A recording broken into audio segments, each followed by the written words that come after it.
Hello, and welcome to Educational Triage, where we discuss issues in alternative education.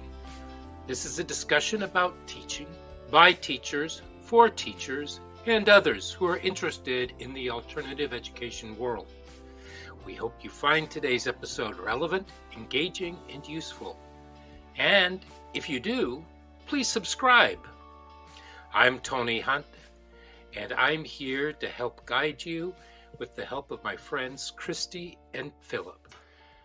And we're back. And this week we are speaking with a wonderful, wonderful person. Her name is Marion Wagner, and she is a former school psychologist. And we'll get into a little bit about why we have the word former in front of her name. And she's on another journey for herself, which I have no problems with her chatting about a little bit at the end. And what we're going to delve into are some of the issues that are facing our students and maybe some of our schools in dealing with some of our students and looking at some of the psychology about where our students are and how they got there and some other components that maybe we need to understand a little bit more. So it's going to be a learning experience, a huge learning experience for me, because even though I've done a lot of research, there's something else about talking to somebody who actually knows what the hell they're talking about.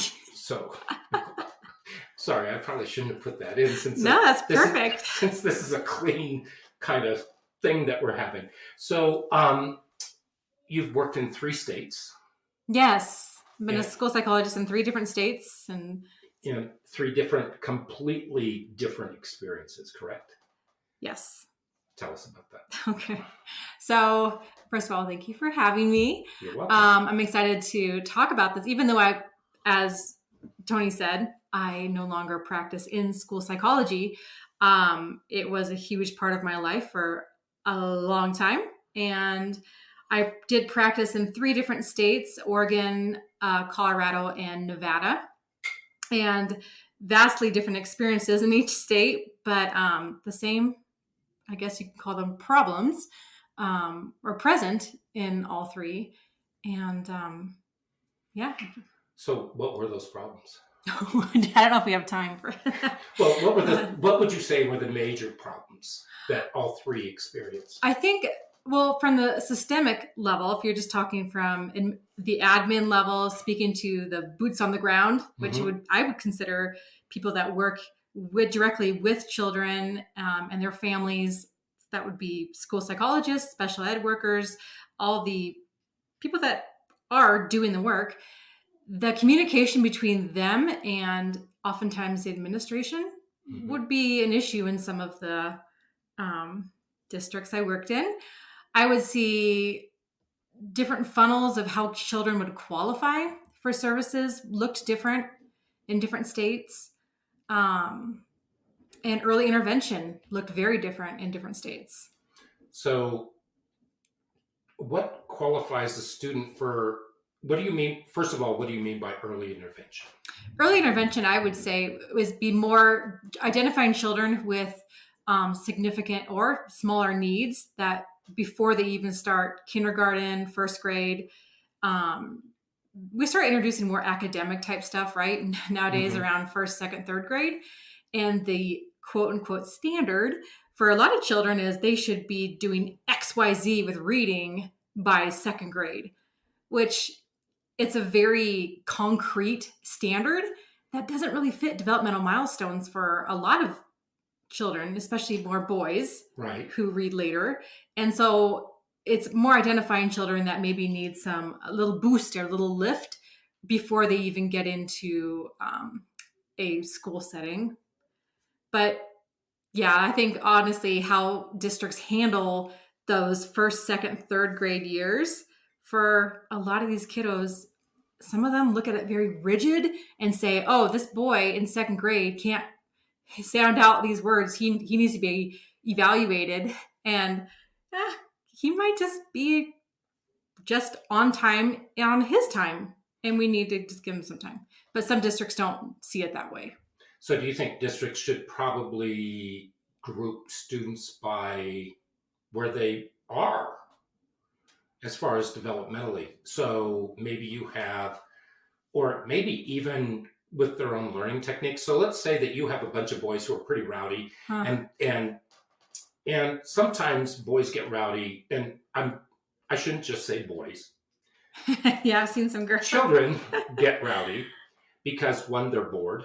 Yeah. Two, they're not catching on to what they're talking about. Right. And that it has nothing to do with capabilities. It has to do with where they are developmentally. And so maybe you're talking over their heads for what they want, or maybe you're speaking a completely different language and they really don't understand what it is that you're talking about, and there's no relevance. And even at the first, second, and third grades, there still has to be relevance, because they have to have those epiphanies or those aha moments where they say, oh, wow. And there's so much discovery that's going on, because their tiny little jello brains are like sucking up as much as they can, like the blob. Am I kind of on the right track? Oh, for sure. Yeah, it's there's a lot of things that go into it. A lot of children are going to be visual learners, right? So they might need to see in front of them. If you're teaching reading or writing, they might need to see some examples in front of them and copy them and have a little bit more time. Others are going to be oral learners, and they need to actually hear it. And then there's visual learn. Everyone learns differently, right? But the problem is, in the modern day classroom, it's not the teacher's fault necessarily. It's more just like you have to teach it this way, and that only works for a certain number of kiddos in the room. And I think that everybody tells the teachers that they have to meet the standards. Oh, geez.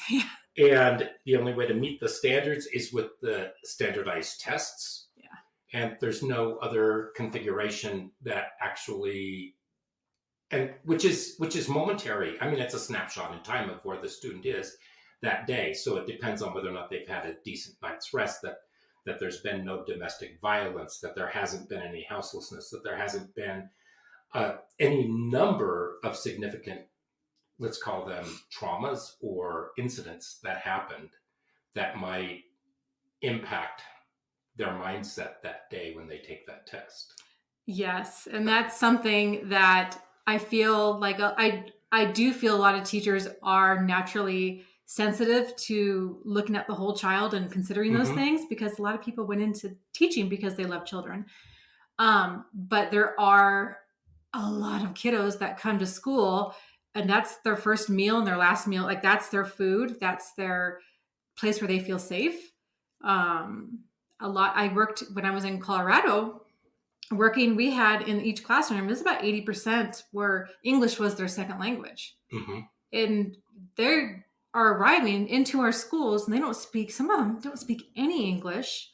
And all of a sudden we're testing them, and there's trauma with how they arrived at our school. They don't have a home. There's so many layers to it that reading is going to be last on the list of what their brain is even going to be open to, I guess, bringing or attempting. Right. So here's another question.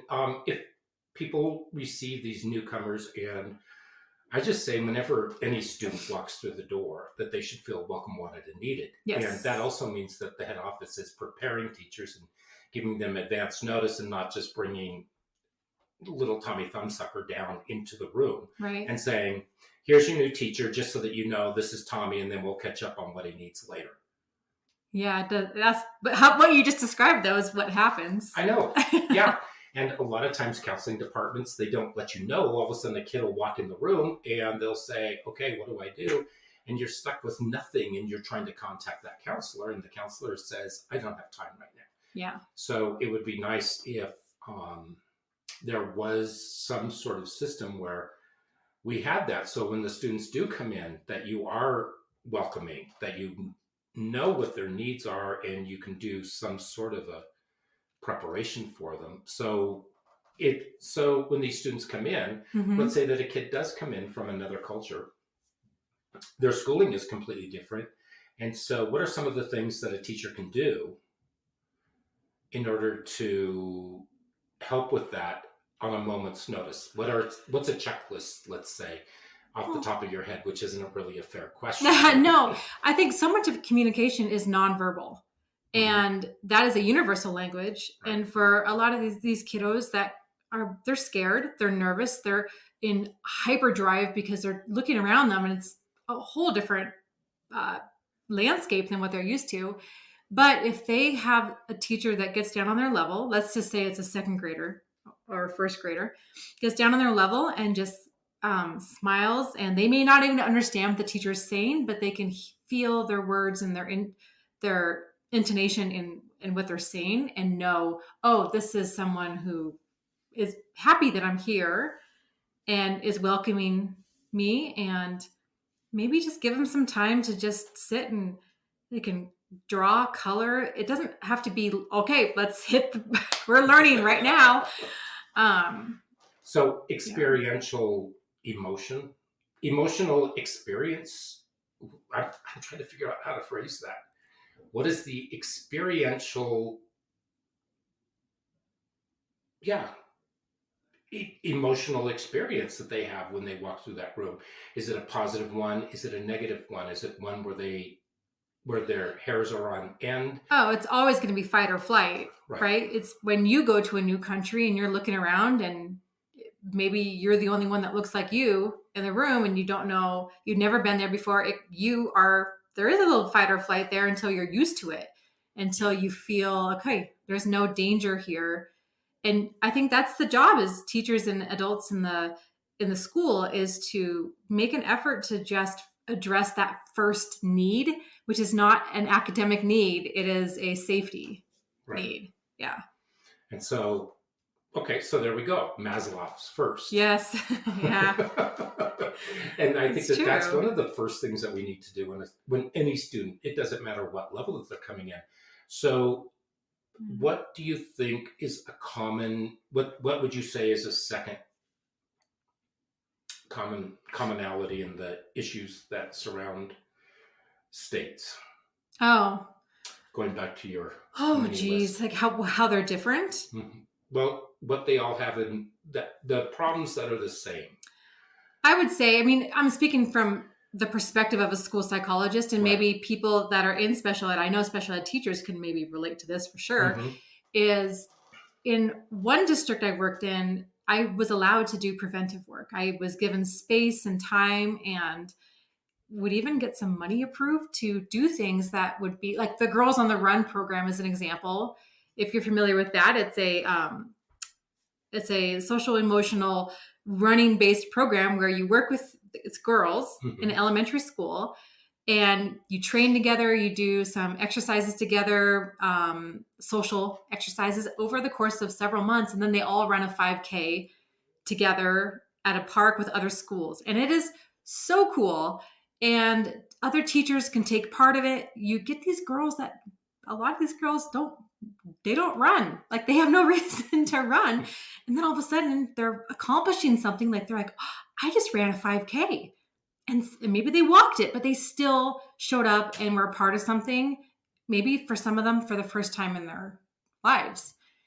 Now you go to another state and all I'm doing is turning and burning testing. I am doing over 100 assessments a year, qualifications. I'm staring at a computer screen all day. Kids don't know my name, and it's just churn and burn. So how is that psychology? Yeah, no, exactly. And that is what causes people who I went into school psychology because I wanted to work with kids and families. I wanted to make a difference. And all of a sudden I find myself just writing reports to check a box. You know what I mean? Yeah. Sometimes I'm like, no one's going to read this. All they do is you sit down in an IEP meeting and you turn to the last page to see if they qualified. Right. Does that and happen? Everything else has to do with what's the word, that it conforms to what the standard is for the state or for the feds. Yep. Yeah. Yeah. It's like the police investigating a crime to find this one person guilty versus trying to exclude. I don't know if this is a good analogy, but you have to keep your options open. And sometimes a child is referred for special education. And even though people really think he should qualify, there's a lot of evidence saying no. Yeah. Yeah. Yeah. Well, I'll just go off track a little bit. It's sort of like when my mom was diagnosed with dementia, and people at the home where, and don't think of me negatively because I put her in a home. She had a very specialized kind of dementia, and I did not have the resources myself in order to take care of her. But they looked at me and they said, "Your mother does not belong here in a memory care." And I said, "You don't understand what you're talking about here." So are there students that might fit that category where they actually do have special needs that nobody is actually seeing up front, but then they gradually expose themselves? Yes and no. I mean, I can think of one, he wasn't a child, he was in high school, that I can think of where it was the opposite, where so he was referred for a learning disability in high school, which is very late. But he was failing every class. He'd still show up for school, I think for social reasons and because he had nothing else to do. And he would show up but he was getting Fs, and all of his teachers thought he was why isn't this child in special ed? Right. Mm-hmm. And so when I started his evaluation, I looked at his report card, all his history, and he had a third grade teacher who wanted him tested for what we called talented and gifted back then. And he was not evaluated for whatever reason.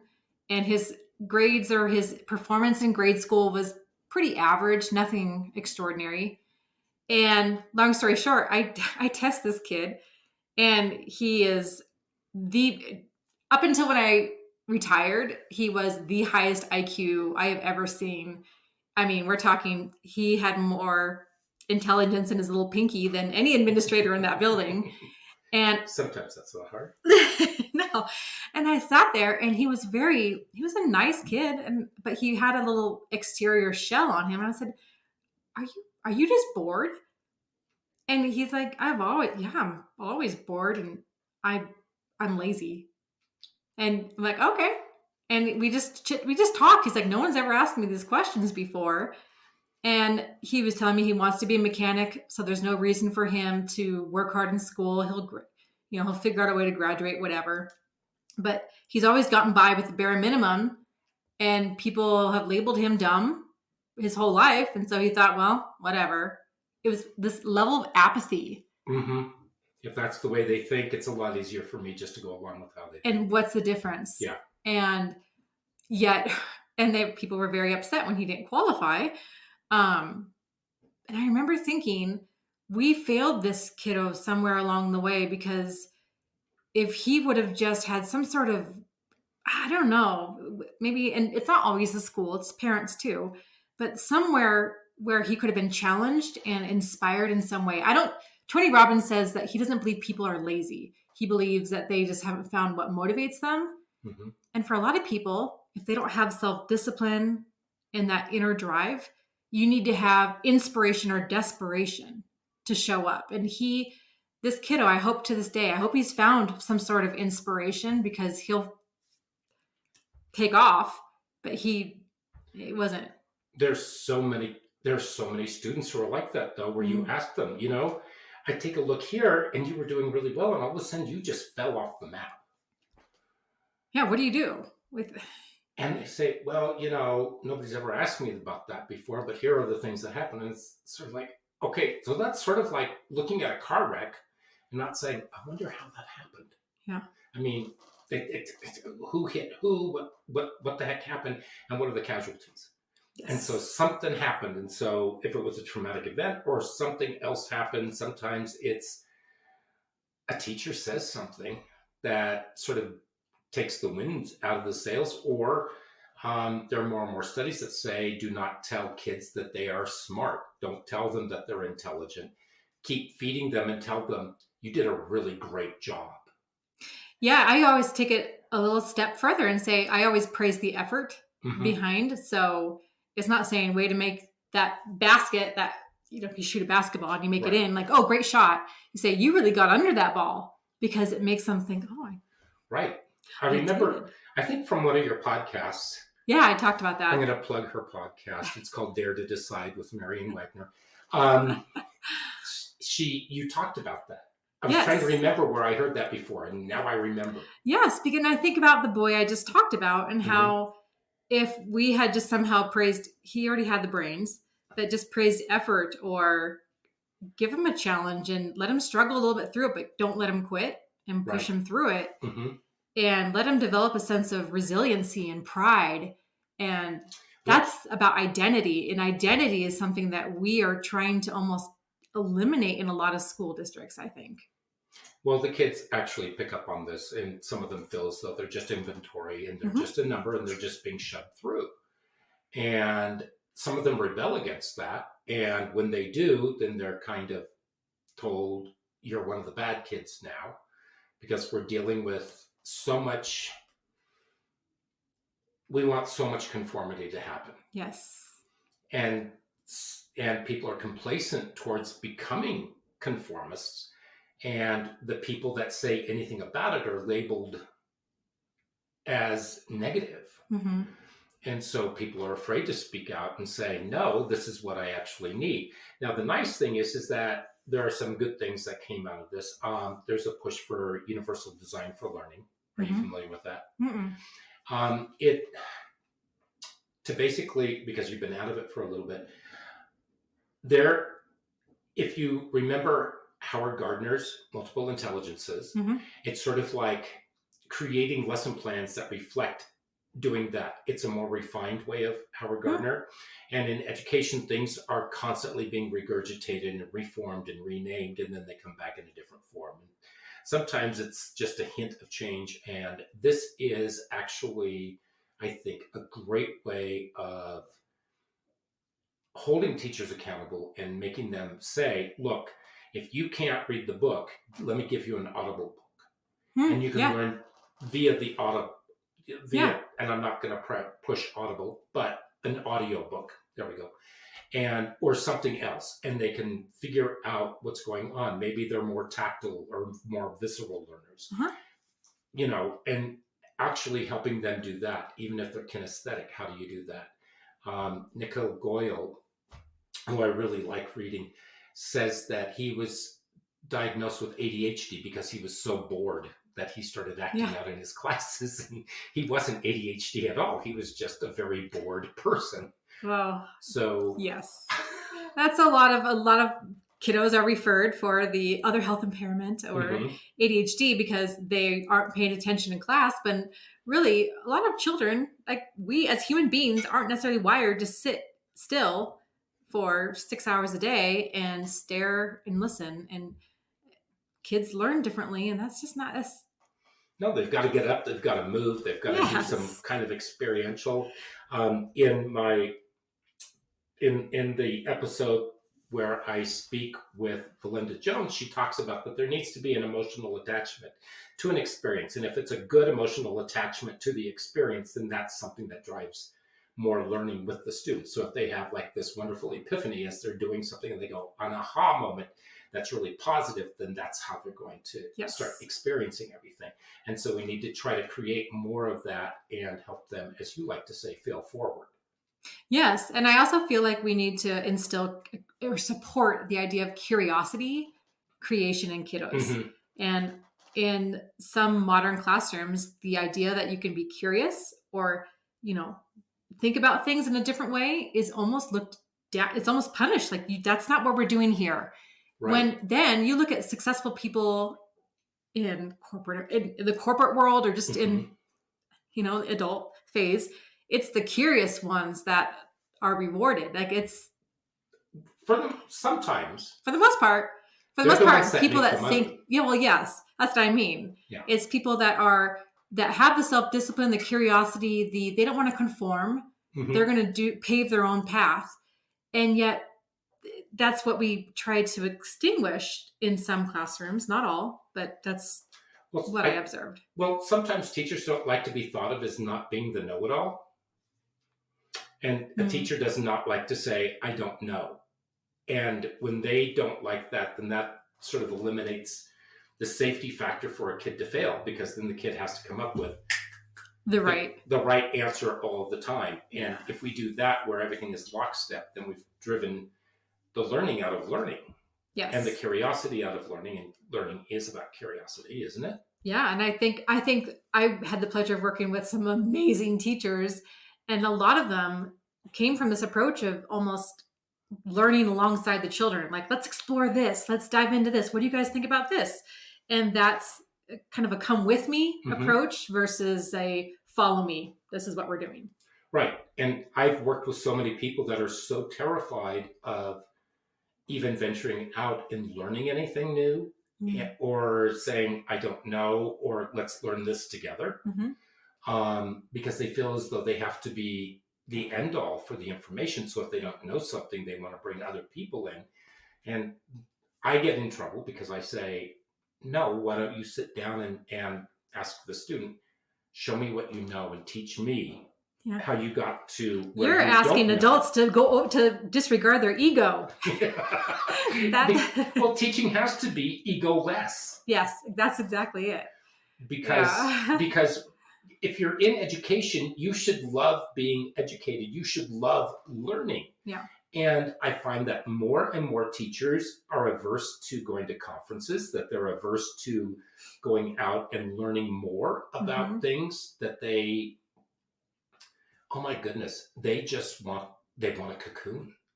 Do you think that's because, and this is having stepped away from school psychology for a while, I feel I still keep in touch with a lot of teachers I worked with and administrators, and I feel from them there's a sense of burnout in the assessment, the nonstop testing, and the and here's the interesting message that I would say to them, and that is, yeah, they tell you you have to teach these things. Guess what? When you look at the standards, if you look at what you want to teach the kids, all of those standards will roll into what you want to teach them. It does not have to be, as I said earlier, something that's lockstep. Yeah. I can teach, okay, let's say that I need to teach that students need to learn a theme. Well, it may sound easier for me to tell kids that I want to, that we're going to talk about the themes of life and death or whatever, and I'm going to use this one text. Or let's say we're going to do love conquers all. Or some other theme. Yeah. You find multiple texts for that, and then you have different students grouped according to, they get to choose which text that they want to do and how they want to do that. And then they look for those themes.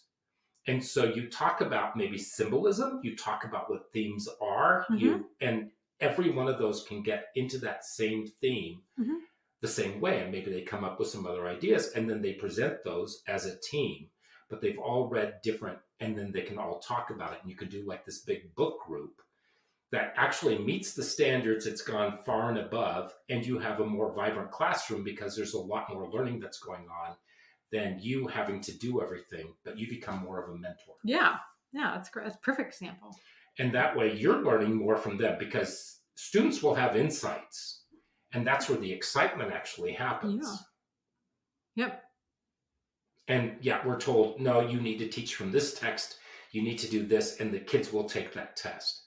And I think administrators need to know, because so much of our funding comes from these bloody tests, that students should be able to take tests orally.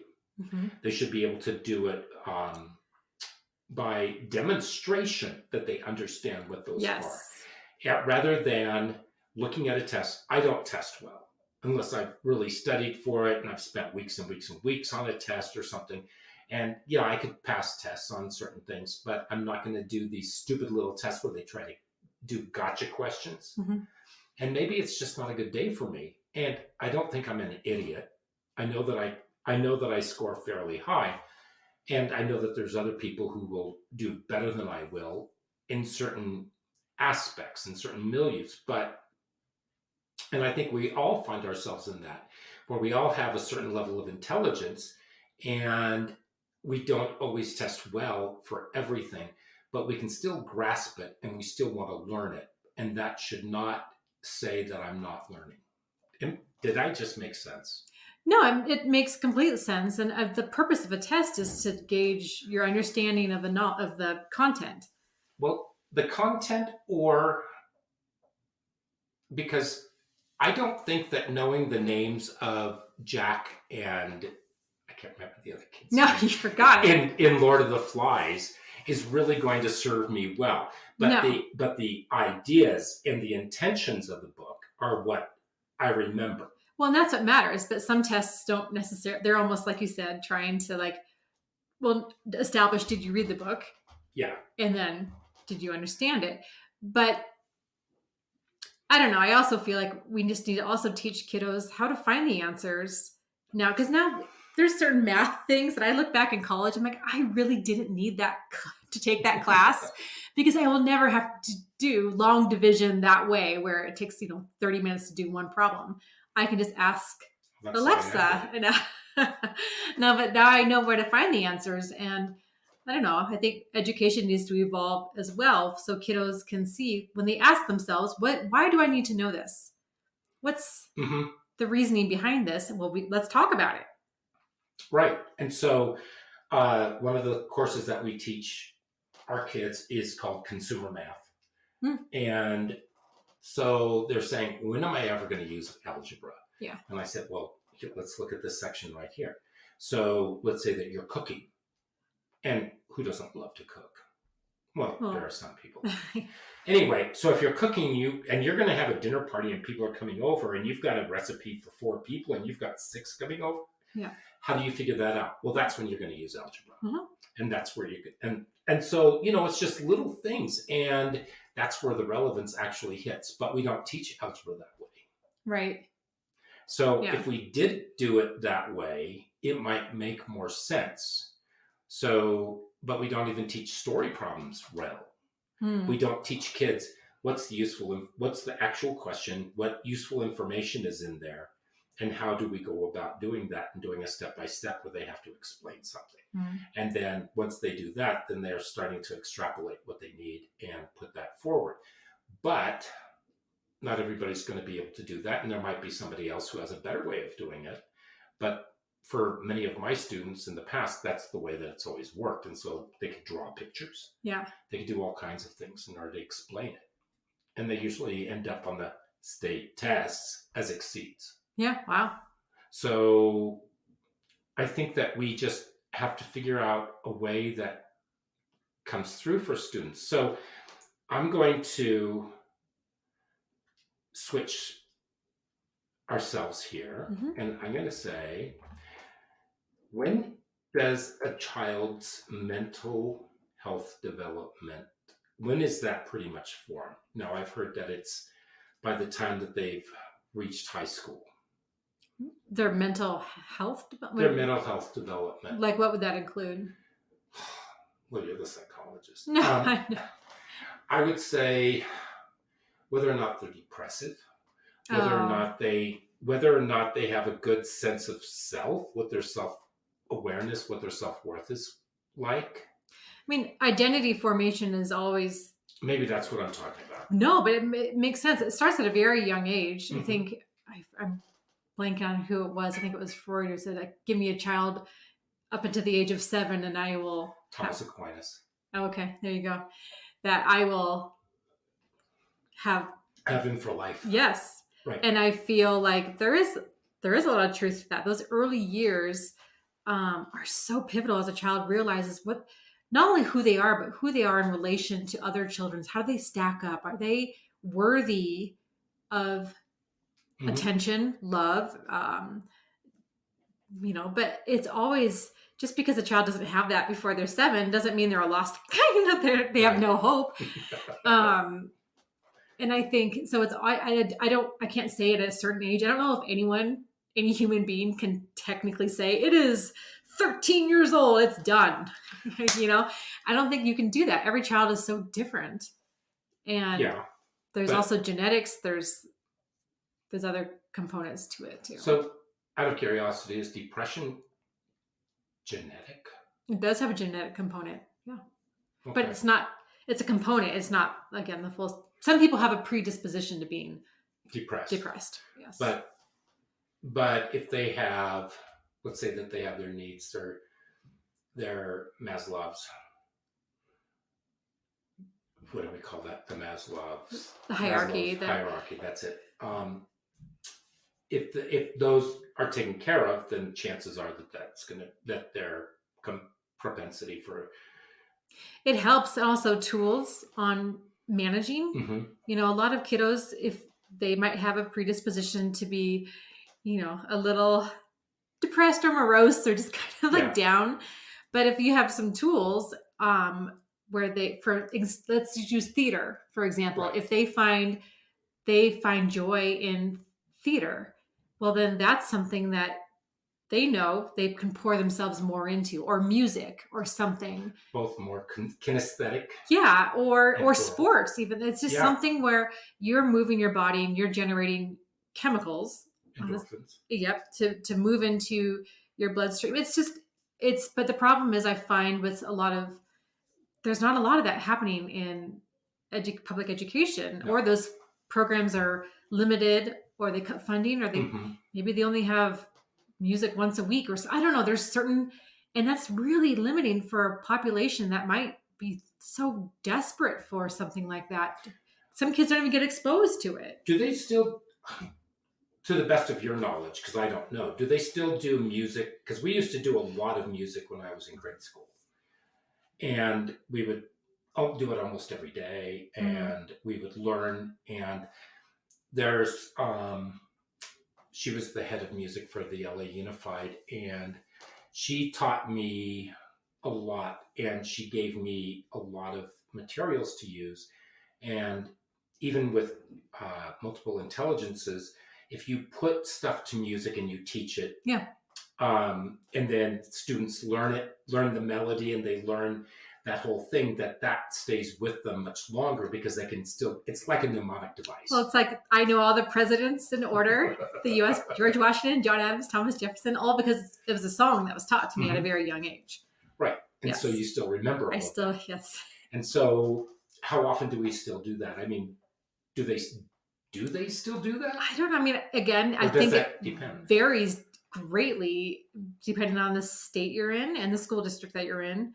But I know that I have an 8-year-old son, and he goes to music twice a week, and it's 30 minutes a session, and which is probably 2 more times than he would prefer, because he's not into music. But if he could have PE every day, he would be so happy. But do they have recess every day? Oh yeah, he has 2 recesses. Are they guided recesses, or are they free? They're free. Okay. So do you think that if a student taking that, and let's go back to the kinesthetic, maybe it's more kinesthetics, and maybe I'm doing like this, jumping the shark, or I don't know what I'm doing. But let's say that in the elementary school, that the teachers are set up and they have sciences, and they put up different science tables, and the students can determine which science that they want to explore. Or let's say that maybe we're doing earth science. Well, what about earth science? And then the students can determine what they want to learn about earth science. And then they start exploring, and they use their curiosity, and they go with that. Is that a better way than using, say, a textbook and going through it? For not all, but for some kids, yes. Some kids, they like the textbook, and they like standing still. Why is that? That is just how they're hardwired. I feel like everyone has a little hardwired a certain way. And it's the reason why I use a lot of walk and talk therapy when I worked, especially with boys. Boys or men, like, they activate certain parts of their brain in a completely unique way when they're walking. That's why a lot of men like to pace when they're on the phone. They think better. And so it's actually a practice that a lot of psychologists or therapists will use with grown men to do therapy, is that they'll go for a walk and talk, because it's a completely different experience than if someone's just laying there on a couch or sitting in a chair. Right. And the same thing can be said for creativity in the classroom. If someone's doing a writing assignment, maybe they just need to be able to pace in the back and come up with ideas and think and brainstorm, and then write down notes, and then, be able to, instead of saying, sitting in your chair, stay seated. Yeah. Is that really necessary, or is that just a control thing? Or maybe it's good to have teachers just ask themselves, what is it? What makes sense for my classroom? And can I encourage a little bit more movement somehow and make it work? And But let me go to the bucket of crabs analogy, where crabs will not allow another crab to escape. Yes. They will claw them and yank them right back as they're almost getting out of the bucket. And is that kind of the same thing in a classroom of 30 kids, where if a student gets to pace, well, how come he gets to pace and I don't get to pace? And how would you explain that to a group of 30 kids that are like a can of sardines? Because let's say the classroom is only built for this is why I could 24 never be a kids. teacher, is because no, just kidding. I don't know. I mean, I've seen teachers do it where the kids, if again, going back to third grade, because I work a lot with third graders, if the kids have different sections where you're the blue team, you're the orange team. So, all right, the timer goes off and blue team, you're up, and you guys can pace and think, and you can chit chat. You can have music in the background or just something where, all right, next up, transition in 1 minute. Next up is yellow. And Do you think that would work in high school? No, maybe not the same way, but I think it could. It depends on. I think sometimes high schoolers need to be treated like elementary school kids, because there's that comfort and safety. Well, if you maybe you just go about it a different way and get their buy-in. Is to say, what do you guys think about this idea? How could we work with it? All right, are you guys willing to try this and see how it works? And then have them establish the rules that go around Yes. it. So when you zing them, they don't say, well, you have these stupid rules. Yeah. Yeah.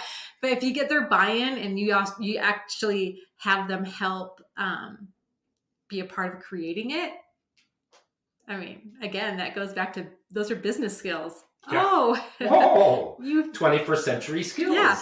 And but then when you can move forward and you're doing it as a team. It's not like a dictatorship where you're the one creating the rules. Right. So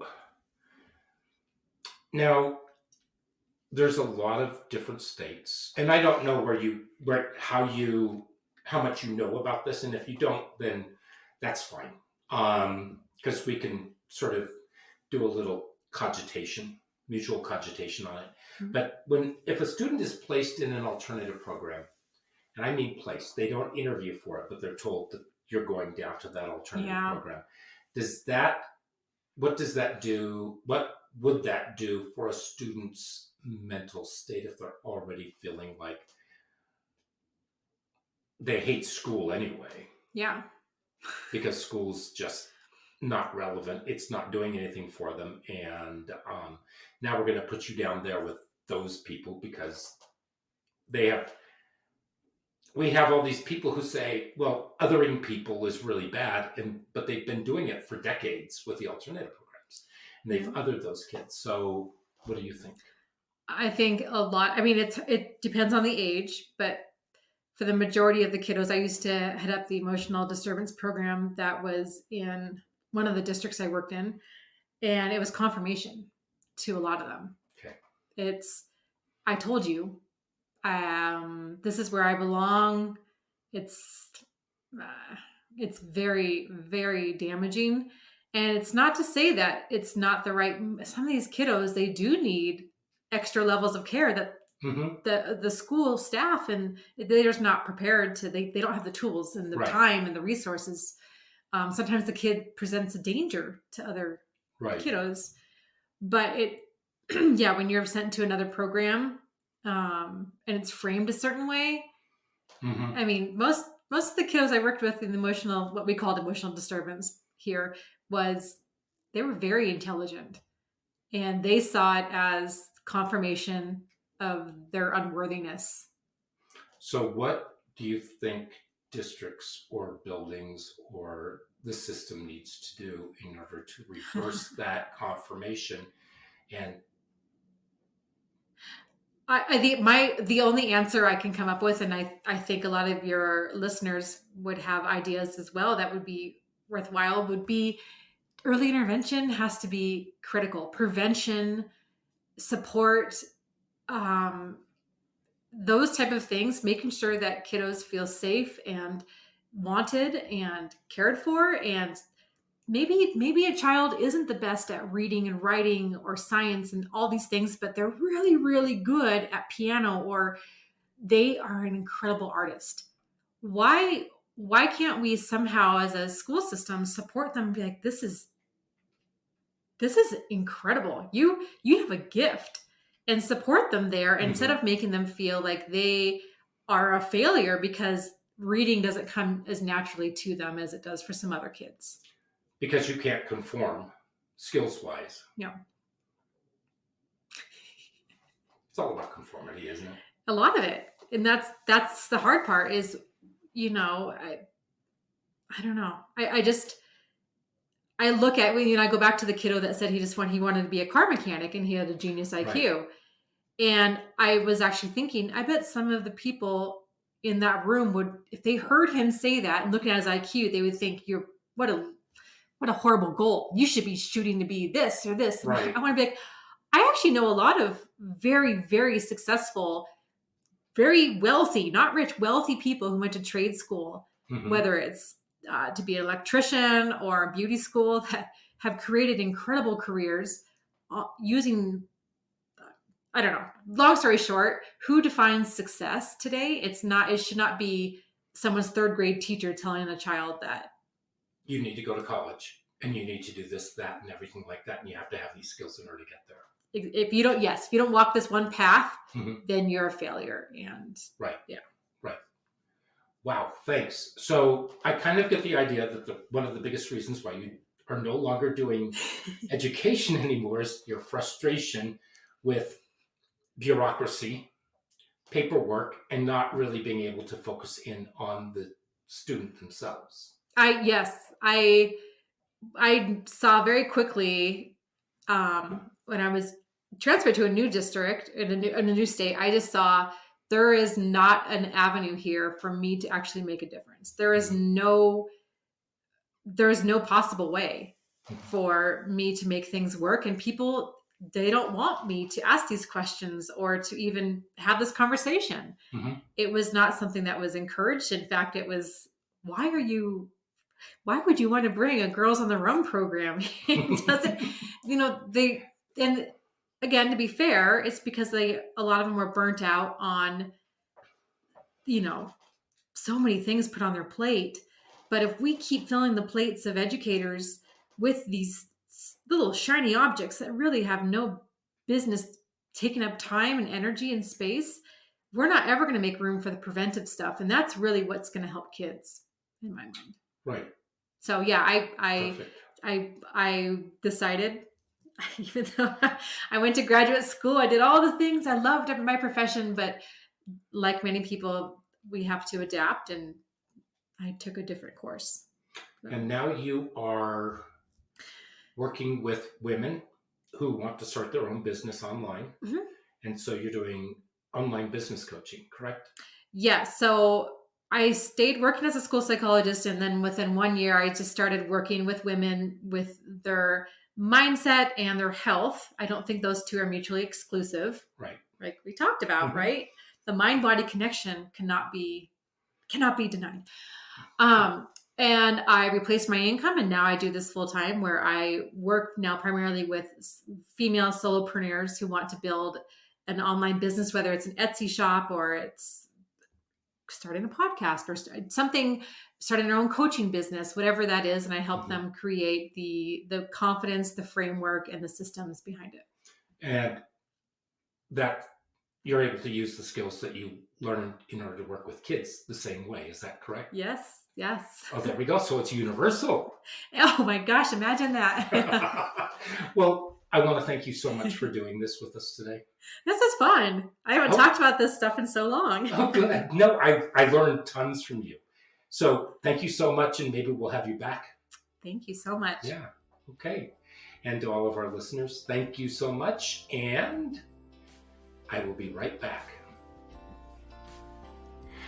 It's pretty amazing when you think about it that some of these skills and some of these insights are universal. And when we look at our students, we're looking at our community as well. How are we engaging with our community, and how are we helping other people? Years ago, Hillary Clinton wrote that book called It Takes a Village, and this kind of brings that all into focus. So it truly does take a village. Different people have different insights on that. But we do want to always be aware that what we are doing with our students is an investment. And so when we look at our systems, and if we need to change our systems, then we need to do it now, rather than kick the can down the road as politicians love to do. So how are you, because I have to ask myself the same question, how are you looking at your students, every single one of them? And how are you improving their inner self and their future self? It's just something to think about.